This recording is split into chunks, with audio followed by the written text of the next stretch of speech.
welcome to lesson 37 of the Workbook in A Course in Miracles. So good to have you here back in the Workbook with me. It's very early this morning and I want to review my experience with lesson 37.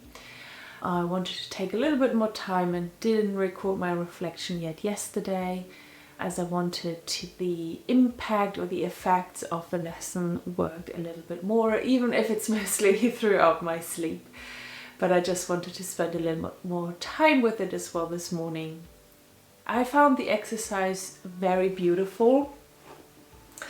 The exercise is the headline, My Holiness Blesses the World.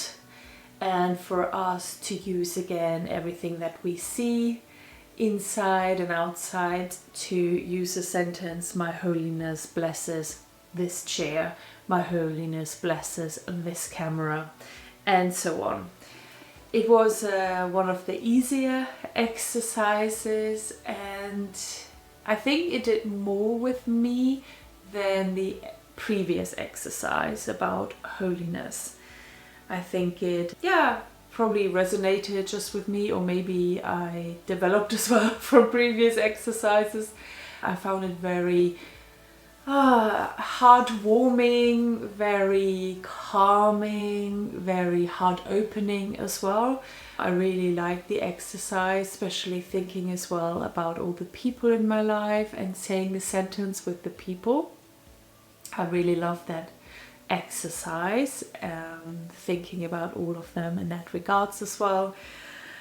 Really appreciated it, and I think from the text and from the lessons of lesson 37 there is a lot in there. There is, of course, things about sacrifice that explains that this is the only way that we can remove sacrifice, that somebody wins and somebody loses, all of that we can only remove from our reality, really, from the world, by believing, by thinking, by knowing that we are holy, that we are whole, and that we bless the world. And it says in paragraph 1 that your purpose is to see the world through your own holiness.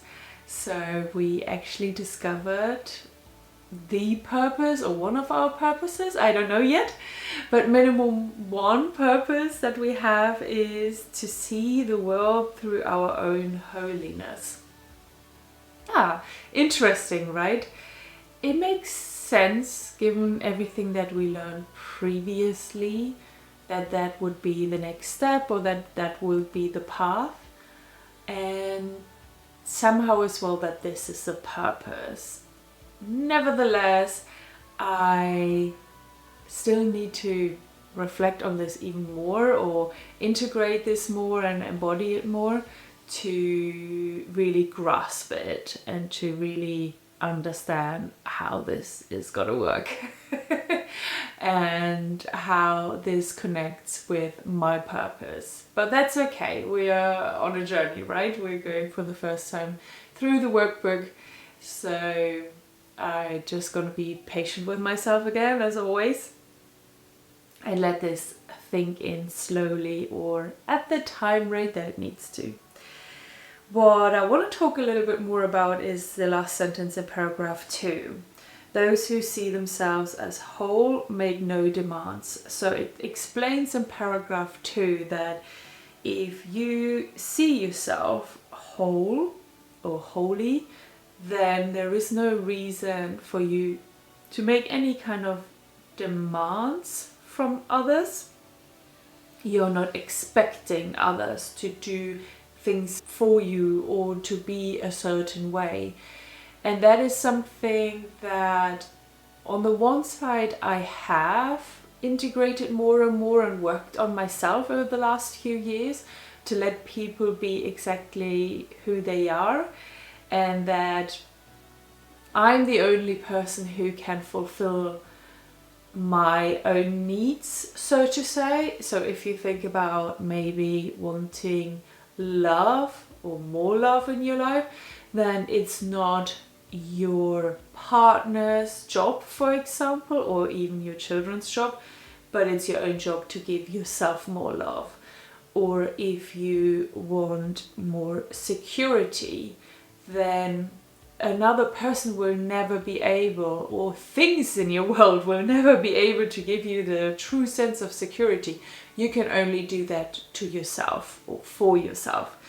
So this is something that I actually teach already for quite a few years, that you have to fulfill your own needs. And this is just another way of describing that you have no need, because you probably don't have any needs if you're whole, and therefore you don't need to ask anything from anybody to fulfill yourself, because you're already whole. Where I probably haven't integrated this in my life is in terms of my desires or my goals or my wishes for my life. I still have those, and I have been working on this probably more throughout the workbook now, to understand that most of them are ego-based. And again, if you feel whole and holy, why would you need desires? Why would you need goals? Why would you need to achieve anything in particular if you are already whole? So that is the one part that I haven't fulfilled, that I haven't gotten close yet. There is more work for me to do, and that's perfectly fine. I'm glad that minimum I have gone into the right direction over the last few years already and integrated some of this teaching by myself. That is always nice to discover as well, not from an ego perspective, but just being aware that I have been on the right path as well for the last few years, and if I wouldn't have, that would be okay as well.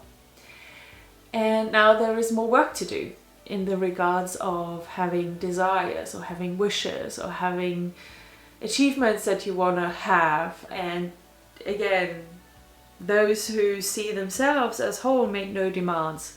And these are kind of demands from life. These are not demands that I have particular from anybody around me, but I have those demands more from myself and from my life, and there is more work for me to change those. I don't know if the target is to completely remove them, but maybe it is, probably. But as you can see, I'm not there yet at all. There's lots more work to do, and yeah, to fully understand what it means to have no demands in that regards for my future, and for me to be able to let go, especially about anything that comes from my ego and that has not the purest thoughts or the truest thoughts for myself. But it's always good to know where there is more to do, isn't there? So yeah, that is my review and my thoughts from lesson 37. What did you think about the lesson? What was your experience? How did you like the exercise? Did it resonate with you? Did it work for you? I would love to hear from you. So let me know below in the comments. And yeah, I will see you again tomorrow for lesson 38. Bye bye.